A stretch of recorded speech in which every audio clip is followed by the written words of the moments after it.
নমস্কার সবাইকে জানাই স্বাগত আমাদের চ্যানেলের নতুন একটি ভিডিওতে। আজকে আপনাদের সাথে আরও একটি নতুন জায়গা শেয়ার করতে চলে আসলাম। দক্ষিণেশ্বর মন্দিরে পুজো দেওয়ার পর আপনাদের হাতে যদি কিছুটা সময় থাকে তাহলে দক্ষিণেশ্বরের খুব কাছেই আপনারা এই জায়গাটি ঘুরে দেখতে পারেন।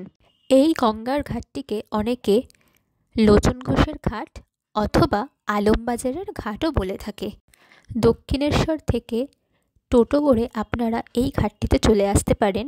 সময় লাগবে 5-7 মিনিট, বড়জোর 10 মিনিট।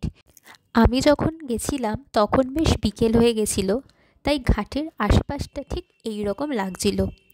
এই ঘাটের দুই দিকে অর্থাৎ ডান দিকে এবং বাঁ দিকে রয়েছে 8 চালার 6টি করে মন্দির। প্রত্যেক কটি মন্দিরে শিব ঠাকুর পূজিত হন। এই হচ্ছে এই ঘাটের সংলগ্ন এলাকা, খুবই নির্জন নিরিবিলি। এই মন্দির সংলগ্ন এলাকায় রয়েছে বিশাল বড় বড় কাঠগোলাপ এবং ছাতিম ফুলের গাছ।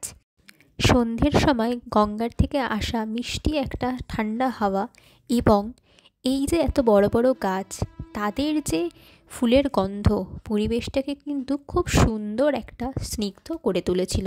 এই দিকের মন্দিরগুলোতে কাজ হচ্ছিল। এই দেখুন, এখানে যেমন মন্দিরের ভেতর মই লাগানো। এই প্রত্যেক কটি মন্দির কিন্তু বহু পুরনো। আমি ইউটিউবের একটি ভিডিওতে শুনেছিলাম এই স্থানে নাকি রামকৃষ্ণদেব স্বয়ং শিব ঠাকুরের পুজো করেছিলেন। এই দেখুন, সামনেই রামকৃষ্ণদেবের একটি মূর্তি রয়েছে। এই হচ্ছে চারপাশের পরিবেশ। মোট 12টি শিব ঠাকুরের মন্দিরের পাশাপাশি এখানে দক্ষিণকালীর একটি মন্দিরও রয়েছে। আলমবাজার ঘাট ঘুরে দেখার পর আপনারা চলে আসতে পারেন আলমবাজারের শ্রী শ্যাম মন্দিরে। আলমবাজার ঘাট থেকে আপনারা রিক্সা পেয়ে যাবেন এই মন্দিরে আসার জন্য। এই মন্দিরের ভেতর কোনো রকম ফটোগ্রাফি অথবা ভিডিওগ্রাফি অ্যালাউ নয়। আজকের ভিডিও আপনাদের কেমন লাগলো অবশ্যই জানাবেন। টাটা।